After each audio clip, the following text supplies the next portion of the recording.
Hey, everybody, this is Bob Cargill from Bob Cargill's Marketing Show with episode 156. I am so excited, yes, for today's special guest, Melissa Merrifield. I will introduce her to you in a minute. But before that, I just want to say a few things about the show today. You may notice I'm speaking a little bit differently. I've been to the orthodontist, and the orthodontist has been doing some serious work. And I have braces and I have a palate expander. The palate expander makes it slightly difficult to enunciate certain words. You may hear that. The palate expander, thankfully, will be gone in a month or two. The braces, not so much. I think I'll have them for about a year, but it's all good. I just wanted you to know up front. Hey, it is Friday, June 3rd, and this show will be unveiled, if you will. We'll drop sometime next week, the week of June 6th. You'll be either watching it. Hey, everybody. Melissa, say hello. Hello. Hi, Bob. Man, I am so sorry to hear about your orthodontist. I'm not a big fan of dentists, but you know what? At least it creates a great smile for us. Yes, we both have good smiles, even me with my braces. Thank you for that. Thank you. That's a really Yeah, clever. thank you. It's always good to play gratitude to everyone and just thank you for your time and energy. And I love that we share a passion on all good things, marketing, connecting people, and just being a good human. Absolutely, Melissa. And I don't want to overlook the few things I want to say about you before you formally, if you will, take the stage. Melissa, folks, is Director of Marketing at DMOS Orthopedic Centers in West Des Moines, Iowa. She is also VP of Sponsorship, and she'll correct me if I'm wrong on any of these facts, at AMA Iowa, American Marketing Association in Iowa, the chapter there. So we have that in common, folks. I think you know I'm a past president of AMA Boston, but also future president-elect again. I'll be president as of July 1 of AMA Boston. I love AMA. That's where Melissa and I met recently in person. We've met virtually at least once before online at one of the leadership summit conferences during the pandemic, but the pandemic could not keep us this year from getting together in person. And we did in Chicago. Melissa and I talked and we agreed she would be on my podcast. So Melissa, I'm so happy you are here today with me, with our audience who are going to be watching, listening, and I know they're going to enjoy this show. I'd love to ask you what I ask every other guest up front is I just said a few things about you. Please tell us more about yourself, your background, what led you to this point in your journey. Well, thank you, Bob. I appreciate that. And we have one other thing in common, just to before I dive into all about get it, Melissa Merrifield. I love to give everyone M&Ms because that way they remember me. We won't tell Mars that I'm doing that, but you know, I just give them M&Ms and I say Melissa Merrifield, and that way you'll never forget me. But I'm also right now I'm currently VP of sponsorship, but as of June, I will be transitioning into the president-elect role as well. So we might have some things to talk about as we move ahead into 2022, 23. But now all things Melissa Merrifield. So I am a passionate marketing person who has been in the industry for 25 years. I've done everything from financial to Michelin Tire. I've also owned my own business in graphic design, marketing, and printing.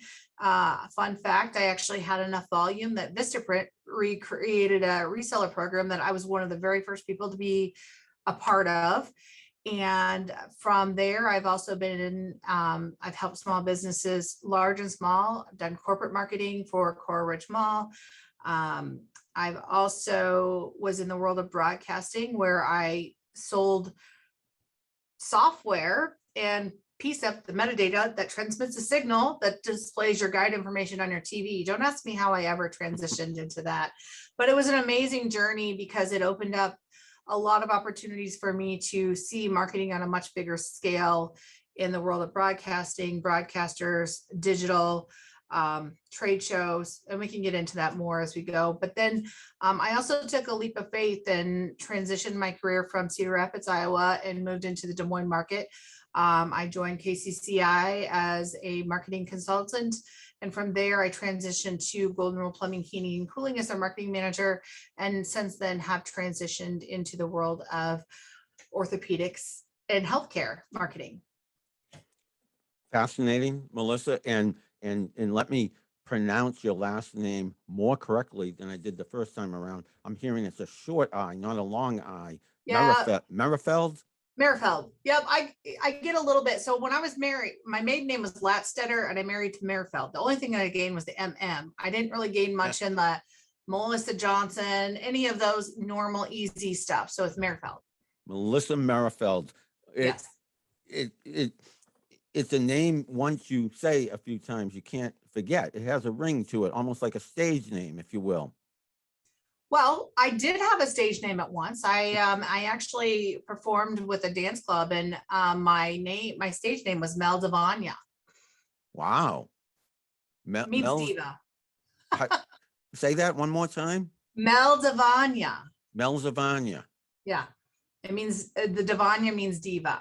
So I combine Melissa, Mel, and I'm not a Missy. I've never been a Missy. I grew up in a small town, Iowa, and we had 42 classmates in our class. And so we had a Missy, and I was the Melissa. So I was never the Missy. Gotcha. So Gotcha. I'm okay with Mel. Mel is good. But for the most part, I've been pretty much based in Iowa, but did take a leap of faith from moving my family from to follow my career path. And I think, that's something that we've got a little bit in common also, is that you have just recently launched an exciting book about your 20 Yes. jobs and 20 lessons. And, I sat here thinking, I'm like, wow, maybe, okay, I started working when I was 14. I might have a few of those job experiences. You can follow in my footsteps and write your own 20 job, 20 lessons book, or more than 20 jobs, or a few less. Who's counting? Right. And I didn't tell you, we were talking offline about my book. I didn't tell you that 18 of the jobs I talk about in this book are actually in the marketing field. Only 2 of them were part-time, non-marketing. And I didn't even cover many of the jobs I had when I was young. I probably have had 40 jobs and let's say countless lessons.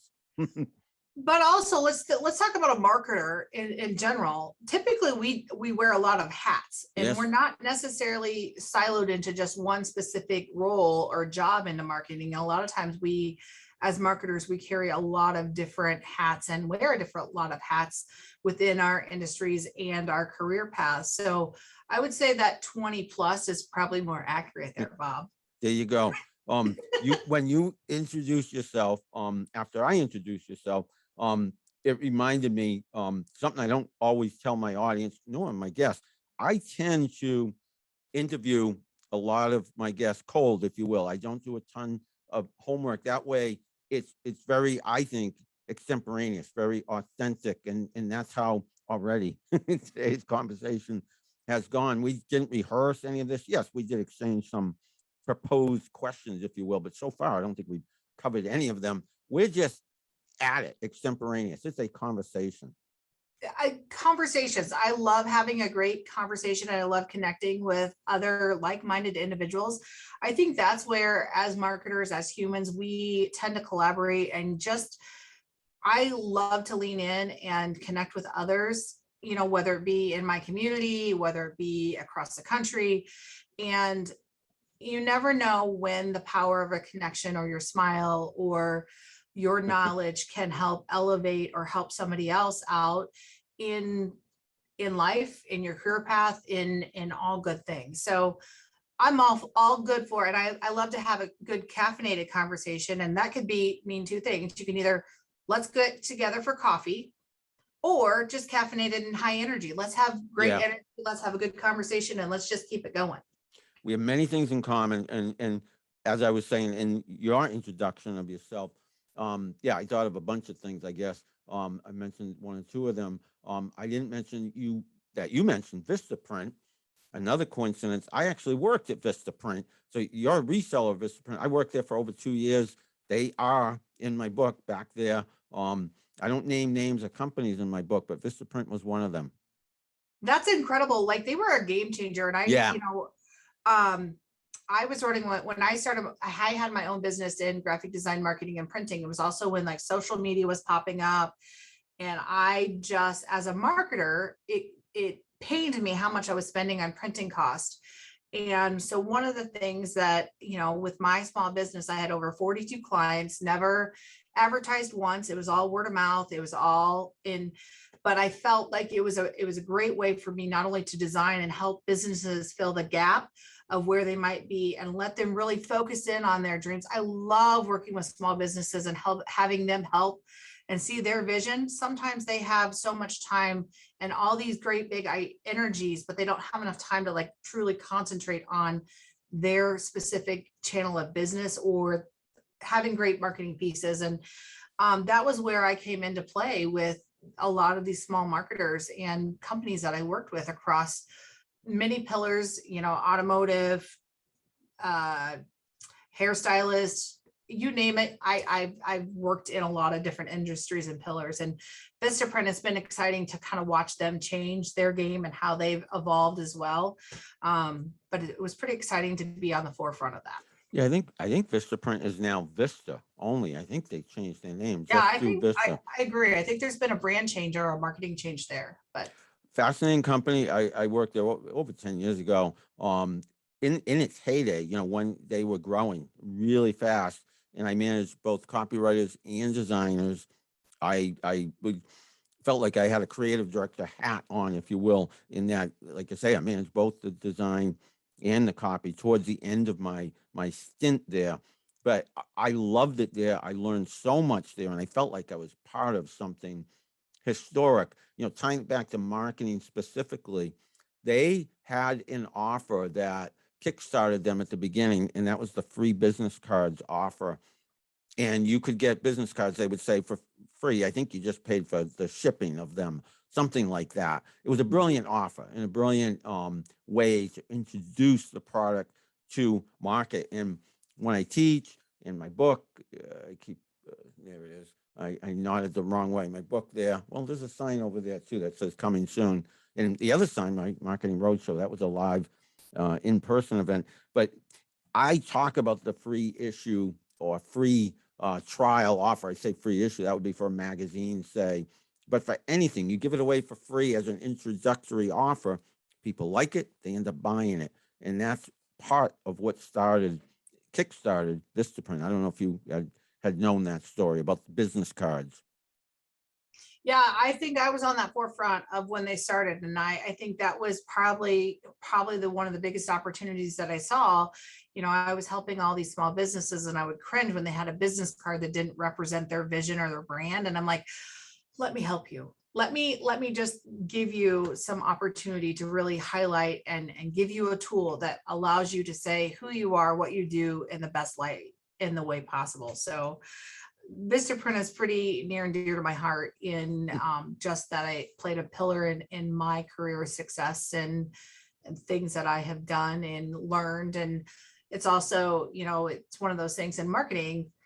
So marketing has become really siloed in its industries. Yeah, I would like to say that I'm more of a marketing generalist. I can design, I can do strategy, I can do digital. I'm kind of a data geek. It's all in the numbers and all of that.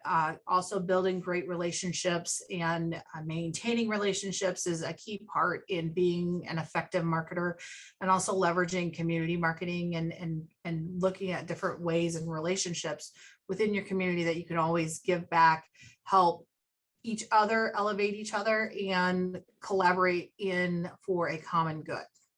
Yeah, it sounds like you're a one-person show, if you will, marketing show in terms of all that you do, Melissa, and that's very, very impressive.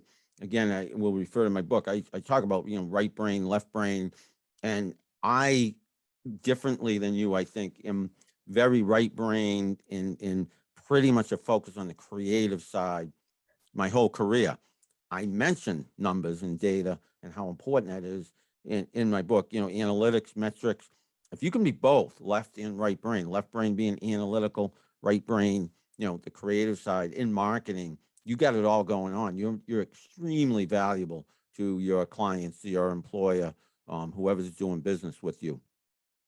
Yeah. So, I really kind of learned that I was a data geek when I first started, like social media, that content creation and telling the story and looking at impressions and who's engaging. And then I would say in the world of plumbing, heating, and cooling, well, also at KCCI, leveling that digital analytics and telling that story and making sure that they were understanding that ROI. But when you can tell the ROI in a level from a marketing standpoint, it's a big, truly game changer.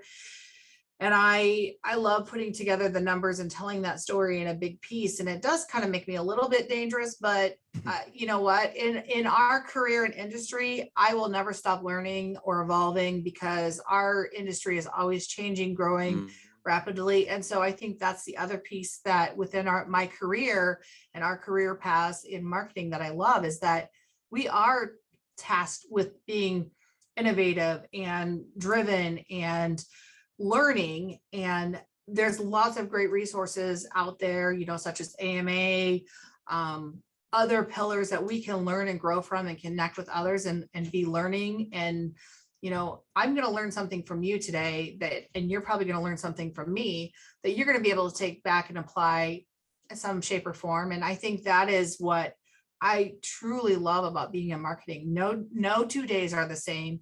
No two opportunities are the same.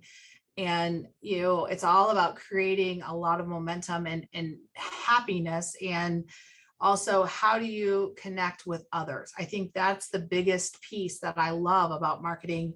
And the data, the numbers, that's just another side. That's just another brain piece. Now, if you ask me if I was an Apple or an Android, that's two right, left brain. I'm an Android girl. Yay, me too. Woohoo! That's Yay. awesome. Wow. We're You just got it. racking up the things in common. I've been Android every phone I've had. I've never been the Apple guy, although my son is. I know a lot of my students are. They swear by the iPhone, Apple products. I see them all with the Apple laptops. But no, I've been Android in terms of phone and yeah. So I have a bunch of questions I want to get to. Sure. Or should I say things I want to cover, because not all of them are questions. This is more a word of congratulations to you. I follow you closely on social media, and like me, you're out there quite a bit. I see you are very active in your community, and I want to talk about your community right after this question. Don't let me forget, and that is Des Moines. I won't. But you won an award recently, and it was called the Ad Sposer Award, I believe. It seemed like to me from a distance, literally. I'm here in Boston. You're in the Boston area. I'm in Sudbury. You're in West Des Moines, right? Yeah. So literally from a distance, it impressed the heck out of me. Tell us all about that award. Well, thank you so much. I appreciate that. And I love that you follow. And so all marketing works, all medium works. And one of the avenues that was very prevalent is it's also about building great partnerships and relationships and how we elevate others. And I'm very fortunate that I have a really great, I'm going to give a little shout out to Parker Anderson. He's my DART exposure local transport. The nice thing about the bus transportation is it's one of the only mediums that I actually give back to my community in a big way. So 50% of my stuff, my advertising cost goes directly back into the community, which is kind of a really cool fact. And if you think about emissions and green and sustaining and helping your community, it's a great way to do that. But this award was actually the first time that they'd done it. We were in competition with several large companies across Des Moines, and then also very large metros such as Chicago. I think Cincinnati was in there. And we were actually chosen as one of the winners. So it was really exciting. And I'm super excited about our bus. It's the one piece of advertising that touches every single area in our metro and tells our message in a big way. So you say your bus, do you mean a big ad on the bus, or what? Yeah, tell me it's a bus. That is advertising the place where you work? Yeah, it's advertising DMOS. And is it a wrap around the bus. Is that the deal? So the whole bus is wrapped, and then on the back, if you think about recruitment, I also leverage the back in a recruitment standpoint. Come work for us, because you never know when that's going to catch somebody's eye, that we always have great opportunities available. So there's another marketing point. So number one, again, I want to congratulate you. That's why I brought that up. But number two, what a great lesson, because I love to talk about different forms of marketing. I'm biased, partial, more involved with social media nowadays, but I did a ton of direct mail back in the day. Another hint of what we're going to talk about in just a minute. But this is on a bus, a big wrap. I don't know exactly what you call that ad. Is it outdoor advertising? Yep, outdoor advertising. And so Des Moines market has a large fleet of DART buses, local transport buses. And if you think about those areas and the places that they go, the people that they transport, those are all the people. And it's also a brand visibility, creating that pillar in your community and that recognize your brand in a big way. So folks, great lesson from Melissa, from Melissa and her company, DMOS Orthopedic Centers. I take the T into Boston occasionally when I teach the Green Line here in the Boston area. And yeah, I see those wraps on the T every once in a while. And I'm very impressed because they make a huge impact. This sounds similar, only on a bus out there in Des Moines, and you won an award for it. And clearly, you know what you're doing, Melissa. I got to talk about Des Moines, unless you had something you want. All right, Yeah. Let's talk Des Moines. Des Moines. I love it. So because, and it's in my book. I know, my book. I keep mentioning it. I can't help but mention it. It's coming out June 14th, only 11 days from now. Yikes. I can't wait to get my copy, Bob. You will get one. I'm excited. I'm happy you're looking forward to reading it. One of those 20 jobs, I don't mention the companies by name in the book, but I will now. It was a great experience early in my career. This is how long ago it was. This is how far back I go. 1985, I moved out to Des Moines from New York City to work at Merrifield Corporation, a great company where I did a ton of direct mail, learned a ton from my boss, from my colleagues, from the company itself. They are an epic, iconic publisher of magazines, and maybe they do a lot of other things nowadays, but they are a great company, and it was a great experience to be out there in Des Moines. That's where you live, in Des Moines. Yeah, so Des Moines it's not the Des Moines that you were in 1985. It is one of the largest fasting. I think we were rated like number 13 by Forbes for best places to live. Wow. I mean, just great, outstanding community, metros that we're surrounded by. But here's a fun fact about Meredith. So in my roles, I actually worked for a company called Titan TV that I worked with all the broadcasters across the country, Nexstar, Tegna.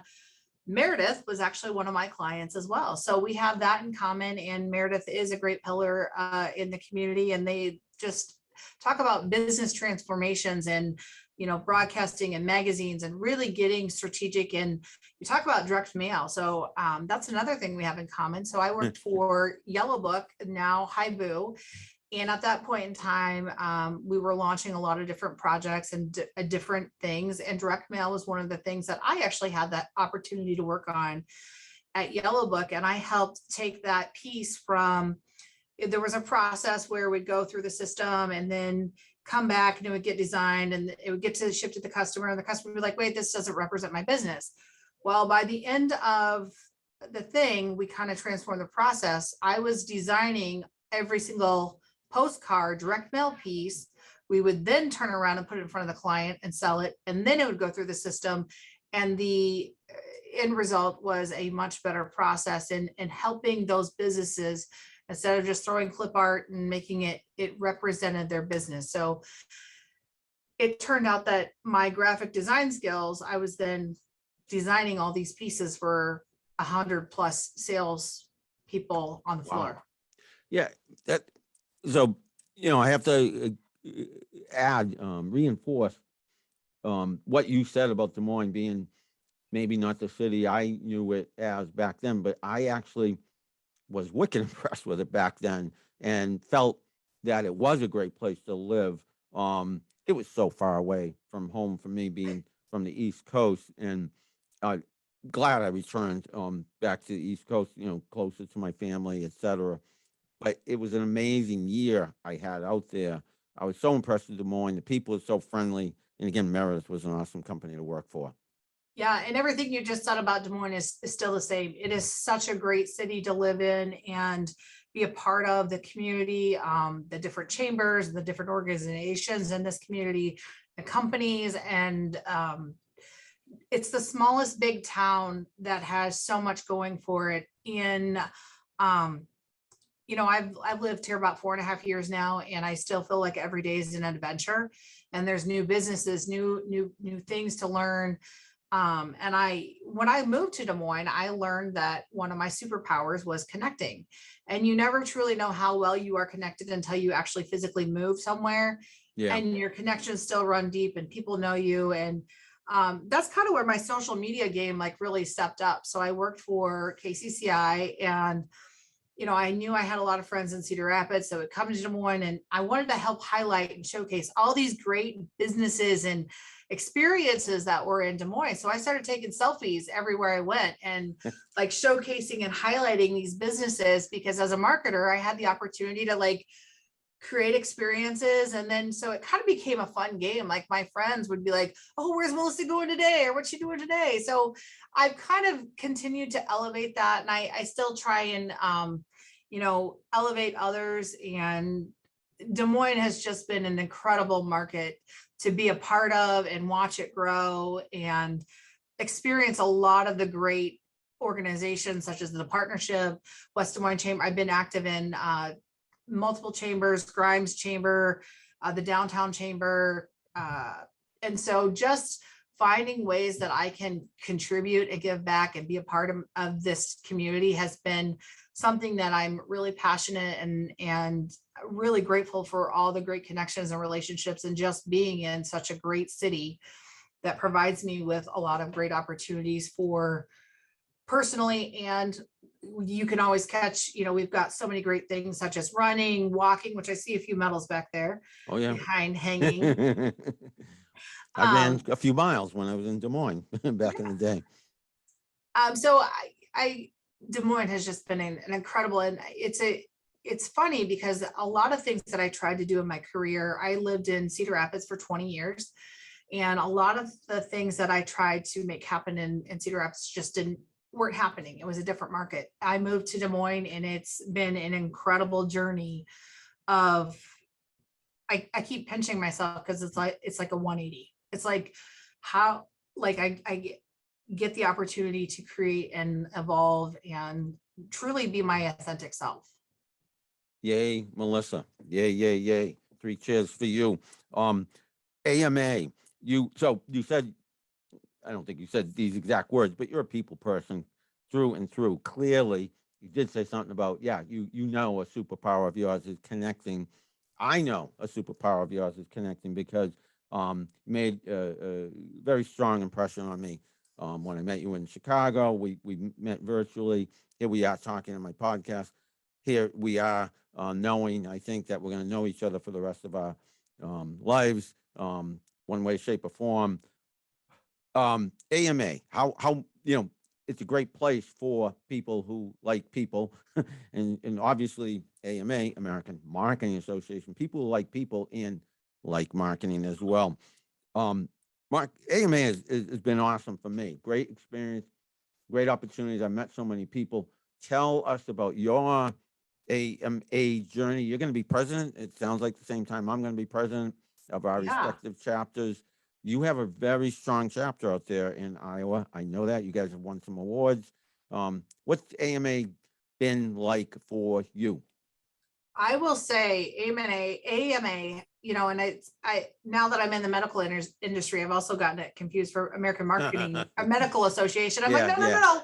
Marketing, all great, both organizations, but so AMA has just been a game changer in not only the connections and the people, and you talk about, our leadership summit in Chicago, and talk about building relationships and creating experiences with people that now I I am going to be lifetime friends with, or we're going to connect with, or we're going to check in on each other throughout our professional career. So not only has it created a space of collaboration with like-minded individuals, it's also given us a platform or space that we can help mentor and elevate up and coming marketing professionals and connecting key leaders across the community, and giving us the opportunity to really help our community and shape our community in ways, with DEI and helping understand just the breadth of knowledge and expertise that comes from our metro,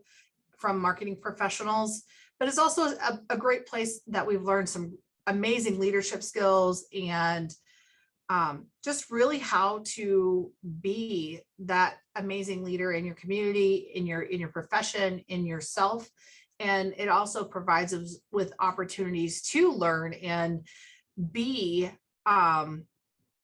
open to new experiences and creating opportunities for others.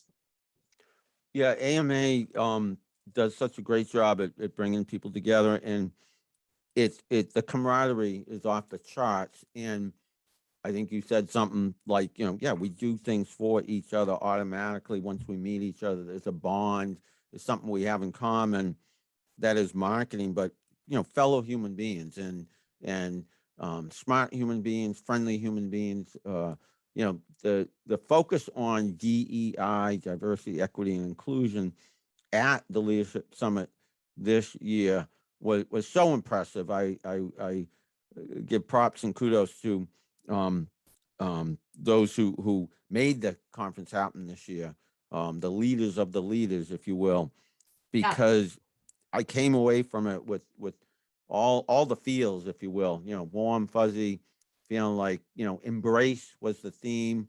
I wanted to embrace everybody there, and I took it back with me to Boston. I hope to continue that theme, not necessarily literally embrace, but the idea of that theme as president of my chapter this coming fiscal year. And they did such a great job of creating opportunities for us to embrace and experience different cultures, different opportunities, different sessions. And I think within that, there was so much that came. I was on a high, like, oh my gosh, AMA, like I've got my favorite, my book, it was even cool. Like, did you know that this book was made out of apples? I didn't. I knew it had something to do with recycled and sustainability. I have one too. I was looking for it when you mentioned your book. I'm trying to see where mine is. I don't know if it's within arm's reach.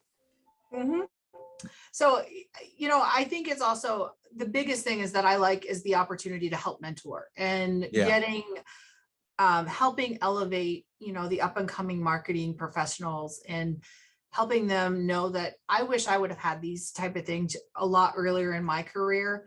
I wish I would have had some mentors or a group that I knew that I felt like I really truly belonged, and I could sit down and we could geek out about numbers or data or creativity. And, because let's be honest, my husband, like, I start marketing, geeking, talking, and sometimes he's like, whoa, okay, what? I'm glad you're happy. Yeah, kind of like my wife seeing me work on this book over here, 20 Jobs, 20 Lessons for the last 3.5 years. Enough already, Bob, publish it. But I keep editing it and delaying its release, but it will happen in just 11 days. Looking down at my questions that I jotted down, I wanted to make sure we covered. We are like really rapidly going through the time we allotted for this call. So I want to throw a few more at you before we get down to the last few minutes. Social media, you mentioned you upped your social media game, and I see you. Your game is very much at a high level. You've leveled up, and then some. From my perspective, in terms of anyone else out there, you're extremely active, and that's a good thing. I teach social media. I do a ton of social media for myself, for my clients. What do you like best yourself about social media? Where are you most active? What has it done for your career, etc.? Fill in the blanks, if you will, on that one. Yeah. So I leverage different platforms in different ways. Sometimes I'll share the same content on some. Sometimes I'm a little bit, LinkedIn is a lot more professional or elevated in also how do I elevate my organization that I stand for or work with or industry specific. But I also leverage LinkedIn to really connect and engage with like-minded individuals and making those collaborations. All of us, our time is very, very valuable. So if I connect with somebody on LinkedIn, there's got to be a reason why. I don't want to waste other professionals' time. Social media and Instagram are definitely Facebook and Instagram and Twitter. I tweet a little bit, but I would say of the family, my dad's a big tweeter or Twitter person. Really? So it's been kind of fun watching my dad as he has been in the technology field, and since he's retired, he's kind of become a lot more savvy, and so it's been something that him and I can share. But social media, the biggest thing that I like about it is not only can I highlight and help elevate others, but it helps create a connection. It helps me connect with others and allows others to smile, or if I could make somebody else's day with a dose of positivity, or me being silly, eating a donut. Like today was National Donut Day. I did take a picture of eating a donut. So I like to have fun with it. I try not to be too, and sometimes my pictures are not perfect. They're not. And I don't take the time to put a lot of filters on things. I just want to be authentic as who I am. And I think that is probably what, some of us get lost in that Instagram and social media piece, and that we think it has to be perfect. Well, I come from a time where my family, I'm very fortunate. My family took a lot of pictures. I mean, we're talking books and books and books of actual physical pictures. And you're capturing a moment in time that you're never going to get back. And we don't print those pictures like we used to.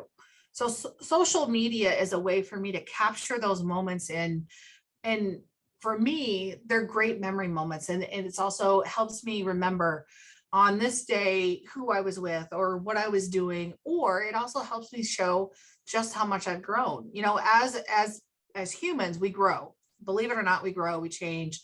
We go from size A to size B. We change our hair, we do. And sometimes we are so busy that we don't take the time to really just stop and embrace how we've changed or grown. And so social media is that for me. It allows me to highlight and showcase. I have over 16,000 pictures on my phone. How I have that much memory, I have no clue, but I do. At some point in time, I'm going to have to change that. Melissa Merrifield, folks. She knows, because I told her, I don't know if she's seen past clips that I've shared of other special guests, but I share a lot of clips, 2 or 3, sometimes more, of my episodes, and they're usually highlights, and that was a highlight right there. The whole conversation's been a highlight, Melissa. Yeah. But that quote, when you are talking about social media, you're making me think, yeah, it's the documentary of our lives, each of our lives. It's 2022's version of the photo album that our parents may have had, or even we had.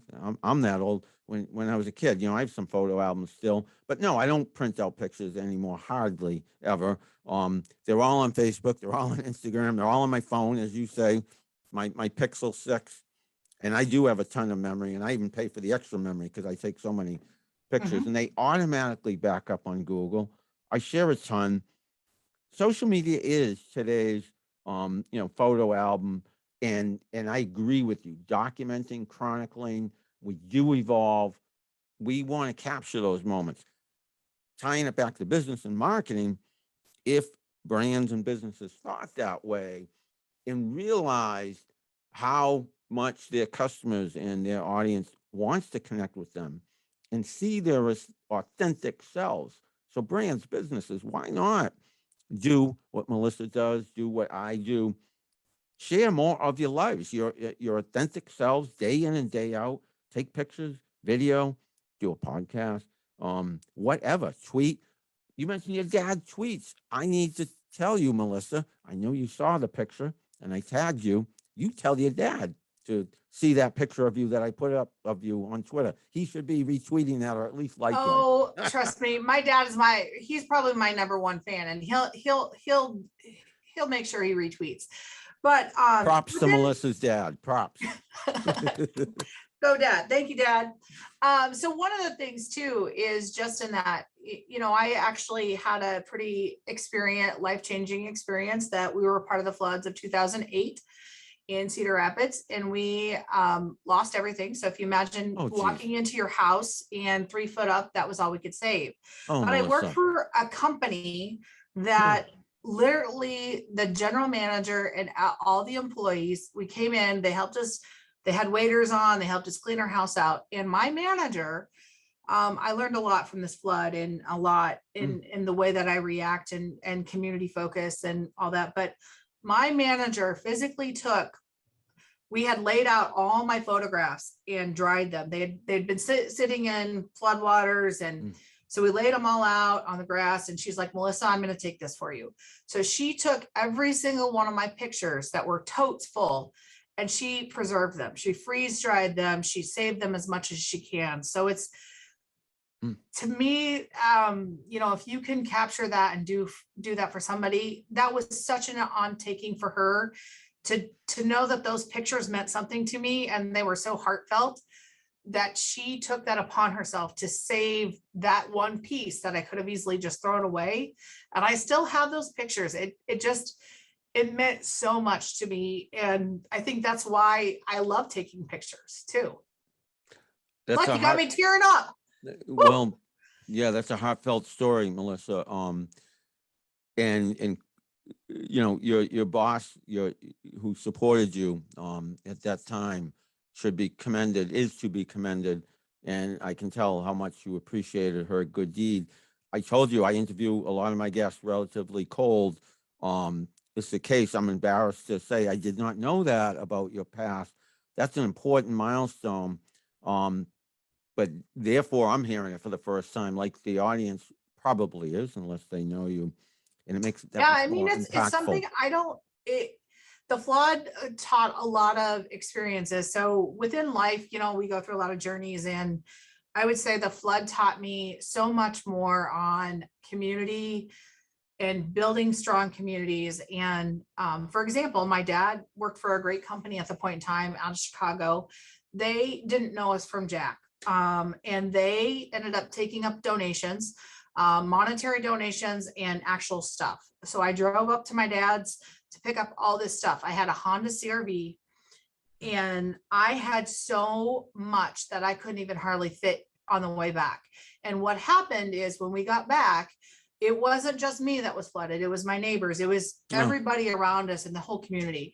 So we just brought it back to the community, and we paid it forward. Whatever we could use, we used, but then we also paid it forward and just gave it out. So now anytime there's flooding or natural disasters or anything, I react a little bit differently. And just knowing that, like, even if I can just give somebody a gift card, that gift card means them going to the store and buying socks or underwear that they could have lost.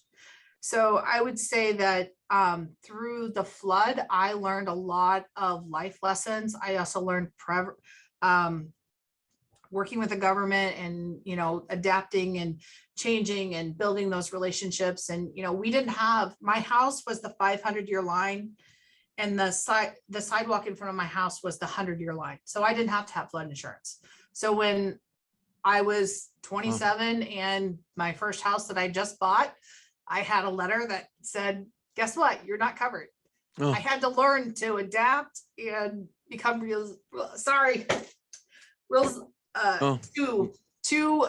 I learned how to grow. And not only was I dealing with it on our house, my husband was dealing at his work. So there's a lot of things that you go through in life that shape you and adapt you and help you grow. Geez, Melissa, I never anticipated going where we're going. I didn't either. No, these are life lessons. These are deeply personal, emotional experiences that make you who you are.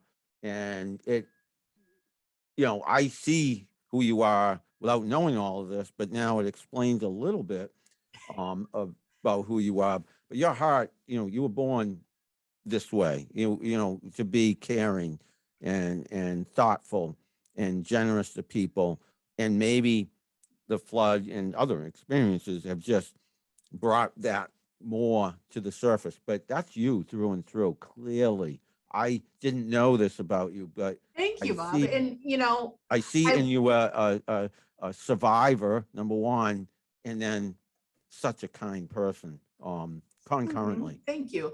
I will say, the other thing is that I think as we get older and the more you become in tune with yourself and you listen and you become vulnerable and you're willing to share those experiences, and you never know who you're going to help or who is just there to listen. So thank you for listening to my story and, just being there too, for me to share it. And I will say you never know what life is going to throw you. And you just have to continue to look forward and move in a way that makes sense to you. And I think that's also what helps me be a great marketer, is that I have had a lot of different industries and a lot of different companies and organizations that I've had the opportunity to work with. And in marketing, it's all about building and collaborating and taking these things that we learn and know, and how I apply it today or tomorrow, because it is always changing and evolving. And I think that's part of some of my life experiences have probably helped me be a better marketer. Yeah, because as marketers, we have to know people, we have to be able to adapt to change, we have to be empathetic, and you don't necessarily see that in everybody, period. Certainly not in every marketer, but if you have those qualities, empathy, being a people person, being able to change, maybe even anticipating change or leading change, you're going to be a more successful professional in our fields. I don't know about you, Melissa. I have more time if you do, because we're bumping up against the clock, but we can go a little. I'm good. If you Okay. have more time, we can continue to just keep rolling for a little bit longer. Let's do that. At least a Sure. few more questions I have for you, if you don't mind. Nope. Tell me about any brands or businesses or people or anything in marketing, social media, that you either rely on as a resource or that inspire you, who inspire you. Can you give any organization, any company, any people, any shout outs? I'm all ears. Well, I would say definitely, I love Super Bowl commercials. Super Bowl commercials really kind of set the pace for the year. And I cannot honestly tell you that I've sold a Super Bowl commercial before, and it was really exciting You because did?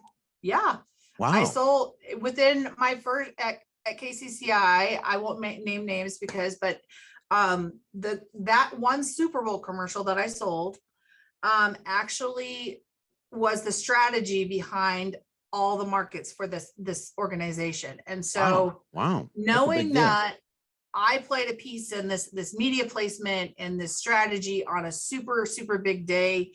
And yes, I love football, but I also watch Super Bowl just for the commercials, because they really kind of, if you think about Super Bowl commercials, they set the pace. I mean, if you think about this last year, the QR code, you know exactly what I'm talking about.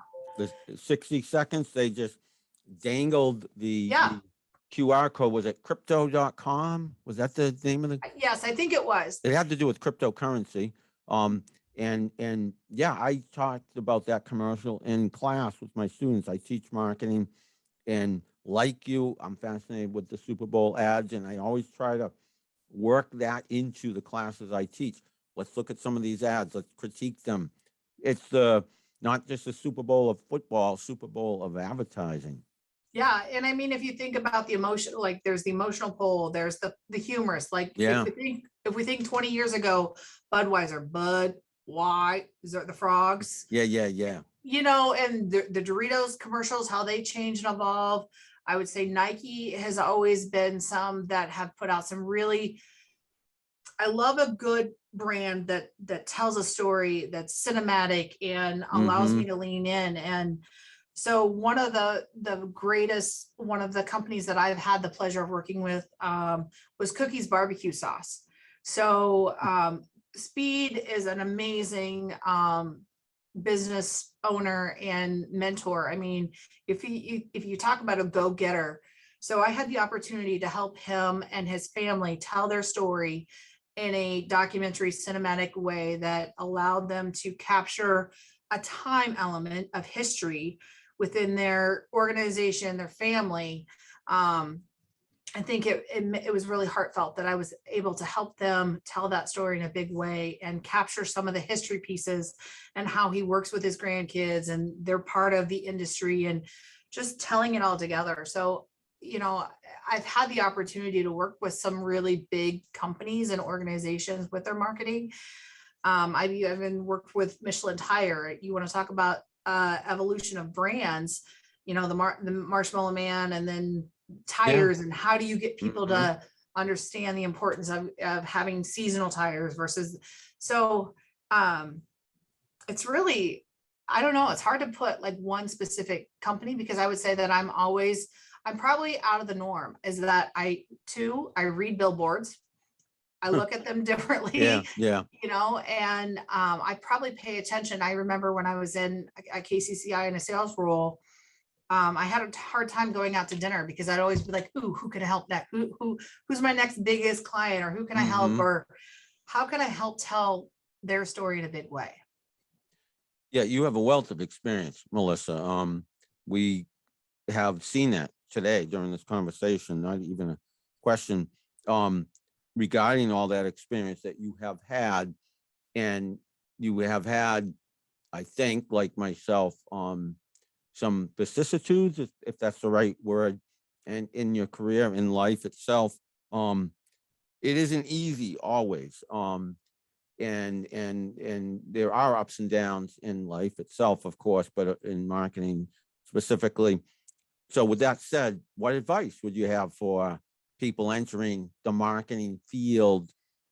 In can you imagine what their kind of field marketing is to them now and how it will change over the years? So advice, and then what do you see the future looking like? So just like yourself, I was very fortunate that I had a professor that was very passionate about marketing, understood the value. In my courses at I'd gone to like a community college, and then I transitioned to Mount Mercy College at that point in time. But our career path was to create the leverage that gave this college the ability to transition to university status. So my teacher, she has been one of my longtime mentors, and she's probably one of my biggest cheerleaders, you know, gave us this great big project that was hands-on learning, evolving, and getting experiences. And she created this opportunity that I have a legacy that I now created. I did a lot of the research for them to transition from Mount Mercy College to Mount Mercy University. Wow. And what I would say is I love to mentor and intern marketing individuals, but I also like to help create experiences for them. So, you know, the way I market may not be the way that you market. And we all market differently, and we all have opportunities to help them kind of figure out their style, that what they love the best, how they do it. So I'm not opposed to being willing to ask somebody, can you mentor this person? Can they come spend an afternoon with you and take a look at it? Des Moines is filled with a lot of really, really great marketing agencies. And so, you know, if I know that I have an employee or an intern or somebody that I know is interested in learning about this, I try and connect them. I say, this person, meet this person. I'm fostering a conversation between the two of you. I think you should connect and talk and learn from this person, because that's what it's all about. It's connecting and learning. And as you know, the marketing world can be, you can be digital, you can be graphic designer, there's so many different pillars, and you have to get really, really clear about what it is you love and where your strengths are, and also learning where your weaknesses are, because that's where your community, your fans, your people are going to help you in those areas that you're not your strongest suite, but you can learn from them. So I Yeah, would say learning, just learning. be a lifelong learner. Also finding mentors, not being shy about networking, connecting with people, meet people like Marissa Merrifield, younger people entering the field, or not necessarily younger people entering the field of marketing, or anyone already in marketing. Yeah. Connect with others who can help you, support you, be your cheerleader. Melissa, what I'm going to ask it again, it was part two kind of that question, but let's make it now the question itself. Let's put the spotlight on it in your answer. Where do you see marketing going in the future, or social media, or business, or life itself? What does the future look like? Can we predict anything? I think that's a really great question, predicting marketing. And I would say the more data driven that we've become, and a lot of AI and artificial intelligence coming on board, and just being able to adapt technology into your systems and be open to what those possibilities are. I know TikTok's out there, but I still can't wrap I can't get behind it from a brand standpoint. There's some industries that it probably makes sense, but for me, I can't get there, even though I will sit there and scroll and like enjoy a good TikTok now and then. But I think as you get into your industries and you find your silos and you find your purpose, living in your purpose within your marketing, is so grateful. So one of the things that I realized is I loved the work that I was creating for a plumbing, heating, and cooling company. I loved what I was doing for them. But the element that I realized that I was missing was that helping somebody. So for example, my office is in the middle of a urgent injury clinic. I never in my marketing career imagined that my office would be in a medical office. My dad, another good point for my dad, he always told me I should be in marketing and healthcare. Wow, and look at you now. Yeah. 25 years later, I finally listen and I find my purpose. But there's something about just making eye contact and smiling as people walk past my office, and I look up and I engage with them. I'm helping them create a better experience, and most of them, the people that are walking by here they're in pain. They're here for a reason. And knowing that we are helping them gives me much joy. So I personally knew that I needed to find an area within marketing that I could also help people. Another highlight of this conversation, Melissa Merrifield, in terms of what you're saying, you're steering your answers back to a common thread. And if you know yourself as well as I'm guessing you do, you know what I'm going to say. But back to like being kind, being a good human being, being authentic, being yourself, being a supporter of others. That is the common thread. If I were to summarize our conversation, and it's you're the guest, you're the focus here, and so I'm not taking any credit for this. You have steered this conversation to the theme of be nice to people, and you will succeed. Because you're making me smile too. With my Great smile, Bob. It's going to be even better once I get these braces off. But if that's what you're doing every day, and I'm sure you are, because you make me smile, you made me smile when I met you in Chicago, making me smile today. You're bringing so much joy to people. People like to be around people who bring them joy. So that's going to lead to both personal and professional success. You are living proof of that. You are a role model, Melissa. Oh, thank you. You made me cry again.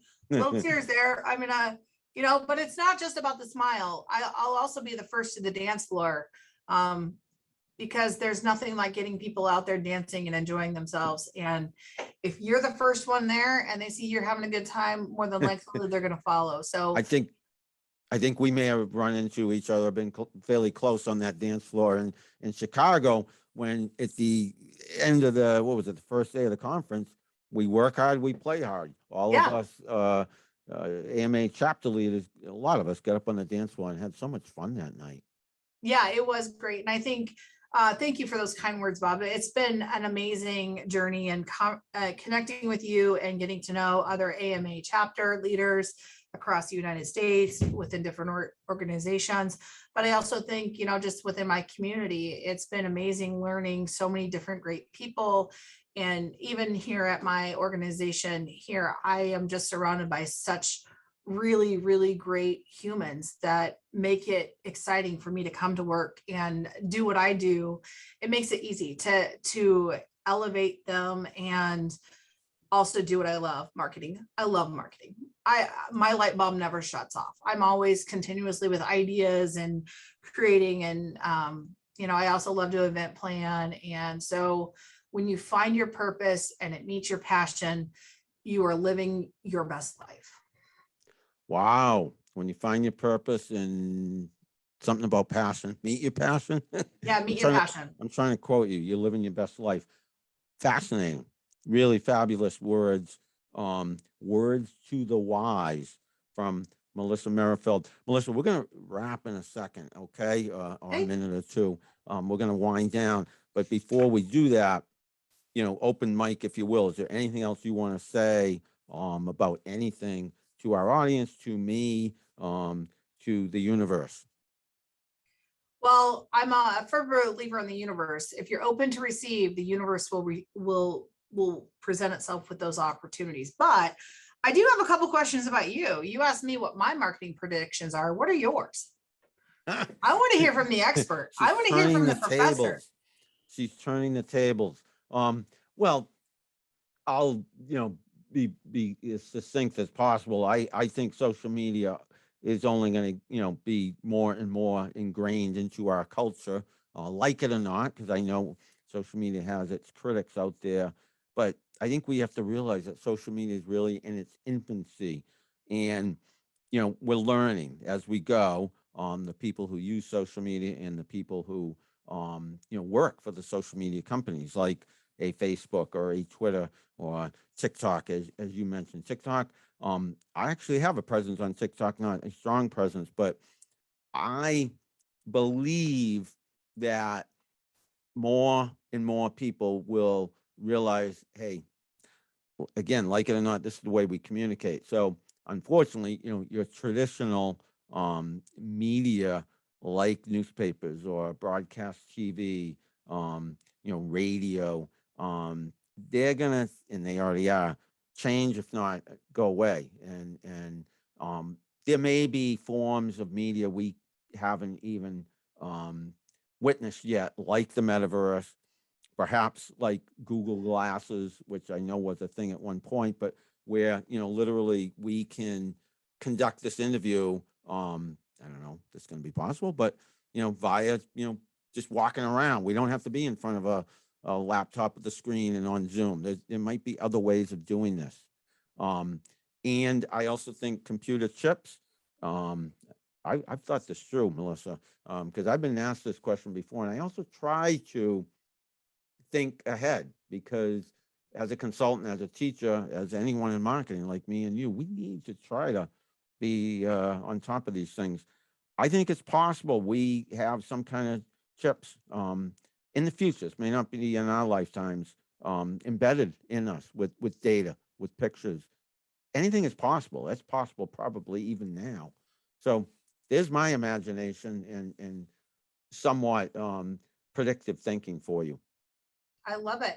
Thank you for sharing that. So one other thing, what has been your favorite AMA memory, or what has been your biggest takeaway with being involved in the American Marketing Association and in collaboration with all the great humans and people that we have met and done? And your chapter has a strong social media presence. You guys have won some great awards as well. So talk to me a little bit about what your favorite memory of AMA has been. Yeah, I mean, it's the people. Particular memory is the networking events we've had here in Boston. And I miss them so much because I'm talking about the in-person networking, which we're going to get back to soon. But because of the pandemic, unfortunately, and we still done a great job. I think we've been doing them all via Zoom, and we do breakout rooms, and you meet so many people.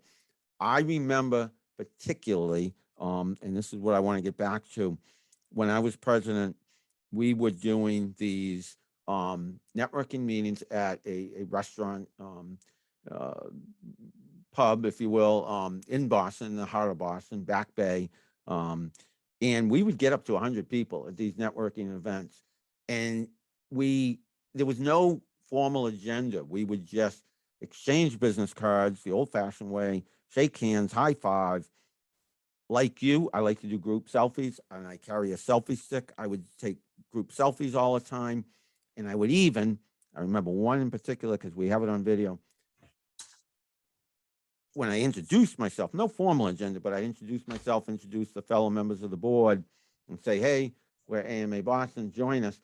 I remember once I stood on a chair and had to, yell loud and clear so that about 100 people in this very raucous, if you will, restaurant pub could hear me. And it was so much fun.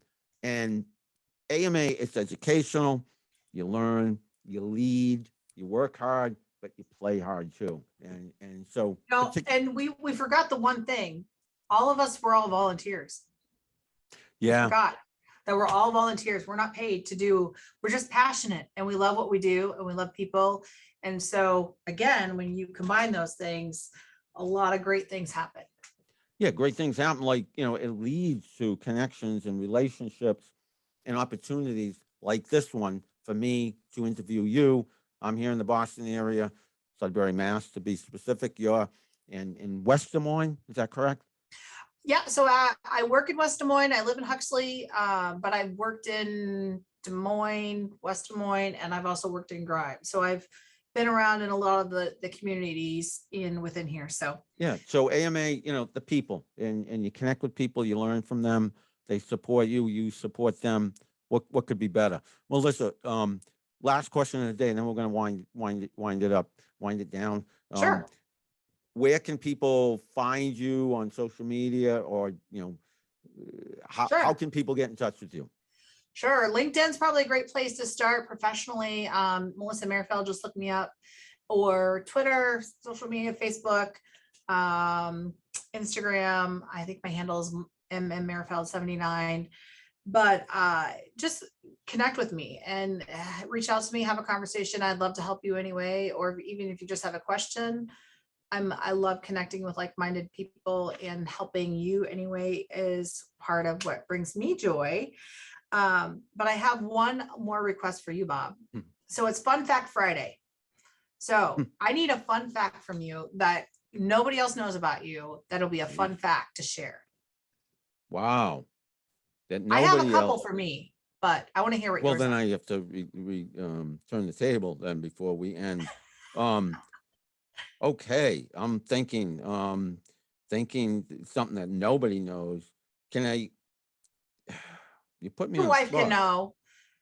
Somebody can know, but just a fun fact that nobody knows about you. Well, I don't know how fun it is, but that I've been running for forever. Since I was a teenager. I use an expression that my wife says not to use because it makes me sound old. But since I was knee high to a grasshopper, it's an expression my dad would use, and it ties back very, very well to my dad. When I was a kid, he would take my brother and my sister and me out to the back streets of Franklin and time us on his watch. And I was little. I was probably the slowest of the three. My brother and sister were older than me, and they were great athletes and strong and fast. I think I ended up becoming pretty strong and pretty fast, but that's how I learned to run. He would, it sounds very old fashioned, but he'd bring us out to some desolate street where there was no traffic, time us on his watch. And I loved running, and always have. I've now run 20 marathons, hundreds of races. I run almost every day. I will probably be running later on today. It's a big part of my life. So yeah, people who know me know that, but not everybody knows me that well unless they see me on Zoom and see all these medals back here. I So have a yeah, great running. race that you could, I have a great race you can come run this fall in October, the IMT Marathon here in Des Moines. I might be able to get you a pass or something if you're interested in that. You'd get to experience Des Moines all over again. And I would love to experience Des Moines all over again. To run another marathon. I think I still got it in me, so we should talk about that. Well, there's the nice thing is there we've got all levels. We've got the marathon, half marathon, we've got a 10K that day, we've got a 5K, we've even got a fun run for kids. So, you know, being part of the community and that running group, I think we could maybe help let you experience Des Moines all over again, and you could see it firsthand on just how much it's grown and changed. And that would be amazing. we can I talk. have a friend from Des Moines on Facebook that I've stayed in touch with ever since I worked at Meredith. Gene Rauch is his name. And he was such a great guy, such a great friend to me when I was there in Des Moines for that 1 year. He and his wife Laurie, and we've stayed in touch on Facebook. So I still get a little dose of Des Moines every now and then, seeing his pictures of Des Moines. And you're going to bring me even closer back to Des Moines, figuratively, maybe literally. So I'm going to throw it back at you. Then we're going to wind it down. Okay. Fun fact for you. What's your fun fact, Melissa? Ooh, I have a lot, but I'm going to say, I worked in a bar and I was the Coyote Ugly of Iowa. Oh, wow. You know, that was kind of that was a movie. Yeah. It was a movie, Yeah. but it was amazing because I worked in a financial institution, and the same people that would come see me and I would help them with the finances would then come see me at the bar, and we just created a lot of fun. Or we could go with Melissa means honeybee. That's why I'm so sweet. And that's also why I have a Honey Nut Cheerios bee tattoo, because I wanted something that nobody else would ever get. Well, yeah. And so your facts were more fun than my running fact, but you segued to a very good fun fact because you mentioned tattoo. So there's one of my 3 Oh, tattoos. that's awesome, Bob. I love it. Yeah, that's a runner with the heartbeat and the heart. I love running. I also look at my heart rate daily because I have a Garmin. I get the results, and that's me with my backwards hat running. Me too. I love the data that I get from this thing. Yeah, and, smartwatches. Smartwatches, and just you know, I made some life choices that I was able to prove the data from this thing that I really was active. I've also done another fun fact. I did powerlifting. My my deadlift was 350. So I had That's serious weightlifting. Yeah. Yeah, and I was going to compete, but I Wow. I decided not to compete because at that point in time, in the women's league, they put a number up on the board, and I was afraid of that number being shown instead of focusing on my accomplishments. I was worried about the number on the board that would be shown in front of everybody. And if I was to go back and do it today, I wouldn't care what that number said, but I'd be more excited to highlight the experiences and the training and the dedication that I had gotten to that point. You are a super person, Melissa, superhero. That's the word I was looking for. There I'm just seems me. like there's nothing. I'm not a hero. I'm just me. Well, there's nothing you haven't done, it seems, and nothing you can't do, it seems. I do a lot of motivational videos. I have to take mental note and even written note. I got to just, never mind the 60 minutes or so that we've talked on the podcast. I need to do a motivational video all about you, like be like Melissa, because you're amazing. You It would be are. fun. I've learned a lot of lessons. I've learned a lot about myself. I've hired coaches. I've had leadership coaches. I've had personal coaches. I've invested in myself. I've gone, you know, I took a leap of faith. I had gastric sleeve surgery in 2018. I love running too. Wow. I competed. I did the St. Jude Marathon about 2.5 months after my surgery, and Wow. it was. I love St. Jude, and I've been a big volunteer sponsor for them and helping them with a lot of fundraising efforts. That was another accomplishment, you know, that making the choice to do that surgery wasn't, I'm raising girls, so I want to make sure I have two daughters. I want to make sure that they knew that I was doing it for the right reasons. You know, both my parents have diabetes. I've had it coming at me both ways, and all my whole life I'd struggled with my weight, up, down, up, down. And at my heaviest, I just didn't feel like myself. So I made the choice to do this surgery, and it allowed me to really come back to who I was. And I'm never going to be as a super fit person. I'm always going to have a little bit of curve to me, but it's also been a tool that I've utilized to help me maintain a better lifestyle. And there was a lot of fear in taking that, and overcoming judgment of others of why I might have chosen to make that decision to have the surgery. But it was all about, you know, I want to be around here for my kids. I want to be, my knee, I've been told that at some point in time, I'm going to have double knee replacement. So anything that I could do to help myself, it was a tool for me to get to that lifestyle. You know, again, amazing story. And, you know, these medals behind me should be your medals, not mine. You know, you are the award winner. You are the, And you you know know, what I love about your medals though is I have the same medals hanging down at yeah. in my basement. I love them. I love the unique. There's something about a medal and completing a race and finishing it. Even if I ran and walked, I completed it. I finished. Yep. You got and and I got something that I can hold on to, and I can see, that gives me that, to know that that I did do it. I made the commitment.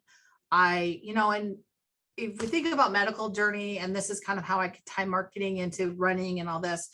So you have to commit to get better. You have to commit to being healthy. You have to commit to coming into the surgery. You're going to be sometimes we're a little bit apprehensive in making that thing. But if you think about the journey of training for a marathon, you commit to it. Along the way, you're going to maybe consult with some experts. You're going to have to train. You're going to have to rely on the experts. You complete the race. Then you've got the recovery. You've got the finish line. And then guess what? You decide to maintain or move forward in a way that makes sense. But you had a journey. And that, if you can tie that journey into marketing, into life, into running, there's a journey, there's a story, there's a book to be wrote. There's everything that we could possibly want in life is all in front of us. It's just a matter of how we shape, create, and evolve and be influential, not only in our communities and our industries, but also in ourselves. amazing words to the wise, Melissa, and very profound, very emotional, very inspiring are you. And I thank you for your time today. I want to give you a big hug. I feel like I should hug you because it was virtual just hug. great. So thank you so much, Bob. This has been fantastic having this conversation with you. I greatly, the other thing I want to say is always be full of gratitude. So I'm going to say much gratitude to you, Bob, for your time, your energy, and getting to know me and having this conversation. When you live your life full of gratitude and you express it, just as I'm going to say, thank you. A lot of good things come, and people and humans, and you will be amazed at how the universe comes back to you. It is coming back to me right now, Melissa. In for the last 60 minutes or so, it's come back to me, and I'm grateful. And it will, as soon as I post this on YouTube and share it on social media and on Podbean and everywhere else people listen to podcasts, so many people are gonna be joyous because of you. So thank you. I'm grateful. I hope so. I hope that, my hope is that I not only inspire somebody, but I hope somebody takes something, and I truly like to make people smile. And I think that's part of what makes me is that I want to make you smile, and I want to make your day. So it's the little things in life that we can do that make others happy. You've made my day. You will make so many other people happy and make their day when they listen to this episode, when they watch this episode. It's episode 156. We are recording on Friday, June 3rd. You'll be hearing this sometime probably the week of June 6th and beyond. This has been Bob Cargill's marketing show, but it's really been Melissa Merrifield's show. Thank you so Giving you a much, little Melissa. love, Bob. Thank Oh, you. you are too kind. Right back at you, Melissa. You have been an amazing guest with an amazing story. You are an amazing human being. And I'm so grateful to have talked to you today.